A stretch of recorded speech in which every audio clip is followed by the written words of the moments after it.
হিমঘরে ছিল প্রায় 12.5 কোটি প্যাকেট আলু। যোগান কমের অজুহাত কেন? কালোবাজারের অভিযোগ সড়ক বিরোধীরা। হিমঘরেও জমেছে প্রচুর আলু, কিন্তু তারপরও রাজ্যের আলুর ঘাটতির কারণ দেখিয়ে ভিন রাজ্যে আলু রপ্তানি বন্ধ করে রেখেছে রাজ্য সরকার। অন্যদিকে মেয়াদ শেষেও শুধুমাত্র বাঁকুড়া জেলার হিমঘরগুলিতে মজুত রয়েছে প্রায় 5 লক্ষ প্যাকেট আলু। স্বাভাবিকভাবেই প্রশ্ন উঠছে, রাজ্যের বাজারগুলিতে আলু চড়া দর ধরে রেখে কি আসলে কালোবাজারি ও মজুতদারদের পক্ষেই কাজ করেছে রাজ্য সরকার?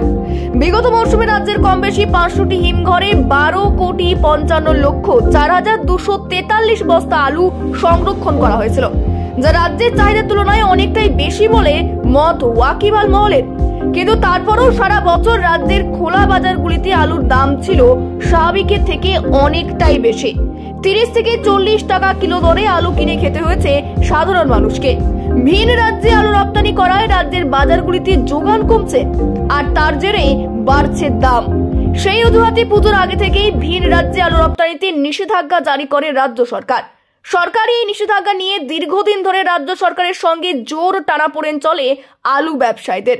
আলুর দরে হ্রাস টানতে নামানো হয় টাস্ক ফোর্সকে, কিন্তু তারপরেও একদিকে যেমন সরকারি সিদ্ধান্ত বদল হয়নি, তেমনি রাজ্যের বাজারগুলিতে কমেনি আলুর দর। এদিকে আলু সংরক্ষণের জন্য রাজ্য সরকারের দেয়া সময়সীমা শেষ হয়ে গেলেও শুধুমাত্র বাঁকুড়া জেলার হিমঘরগুলিতেই এখনো জমে রয়েছে 5 লক্ষ প্যাকেট আলু। সারা রাজ্য ধরলে সেই সংখ্যাটা তার কয়েক গুণ। একদিকে হিমঘরে আলু রাখার মেয়াদ শেষ হয়ে যাওয়া, অন্যদিকে বাজারে নতুন আলু আসতে শুরু করায় আপাতত ওই মজুত আলু নষ্ট হওয়া ছাড়া আর কোনো গতি নেই। এখানেই প্রশ্ন উঠছে রাজ্য সরকারের ভূমিকায়। বিরোধীদের দাবি, রাজ্যের বাজারগুলিতে আলুর যোগান কম থাকার অজুহাত দিয়ে চড়া দর ধরে রেখে আসলে কালোবাজারের কারবারিদের মুনাফার জন্যই কাজ করছে রাজ্যের সরকার। এর ফলে একদিকে যেমন বছরভর সাধারণ মানুষকে অনেক চড়া দরে আলু কিনে খেতে হয়েছে, তেমনি মেয়াদ শেষেও হিমঘরগুলিতেই থেকে যাচ্ছে লক্ষ লক্ষ প্যাকেট আলু। চাপে পড়ছেন কৃষকরা। রাজ্যের নির্দেশ ছিল 31 তারিখে স্টোর খালি করে দেয়, সে মোতাবেক তো স্টোর খালি করে দেওয়ার কথা, কিন্তু বাঁকুড়া জেলায় এখনো 4 থেকে 5 লক্ষ প্যাকেট আলু রয়েছে।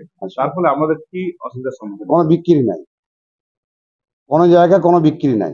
নতুন আলু চলে এসছে, কোনো জায়গায় আলু বিক্রি নাই। তার ফলে তো সমস্যায় পড়তে হচ্ছে।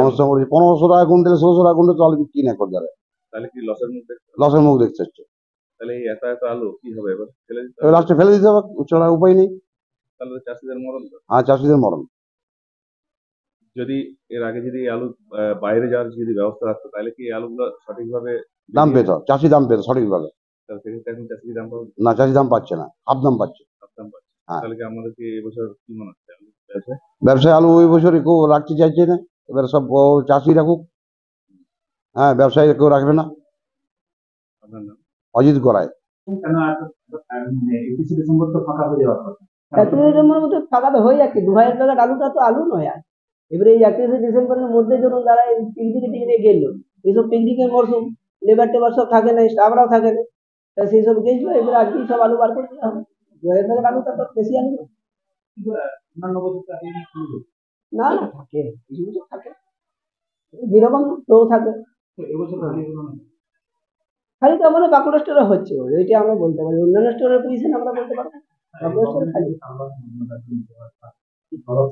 সেটা মানে সেটা ব্যবসাদাররা বলতে পারবে, আমরা তো বলতে পারবো না। আমরা ধরুন স্টোর কর্তৃপক্ষ বা আমরা হচ্ছে কর্মচারী, সেই ব্যবসাদাররা বলতে পারবে। ব্যবসাদাররা গভর্নমেন্টের সঙ্গে বোঝাপড়া করছে, সেটা ব্যবসাদার আর গভর্নমেন্টের মধ্যে হবে। বিভিন্ন স্টোরে তো এখন অনেক বেশি আলু রয়ে গেছে, আমরা শুনছি, সেটা তো আমরা জানি না, এটা আপনারাই ভালো জানবেন। স্টোরে তো একটা প্রিপারেশন থাকে, নতুন আলু প্রিপারেশন তো চলছে, প্রিপারেশন অলরেডি শুরু হয়ে গেছে। আপনারা দেখুন আমাদের বিভিন্ন চেম্বারে গিয়ে দেখুন পজিশন কি আছে। নতুন আলু ঢোকার আগেই রেডি হয়ে যায়? হ্যাঁ, অবশ্যই। কি নাম? আমার নাম অরুণ কুমার।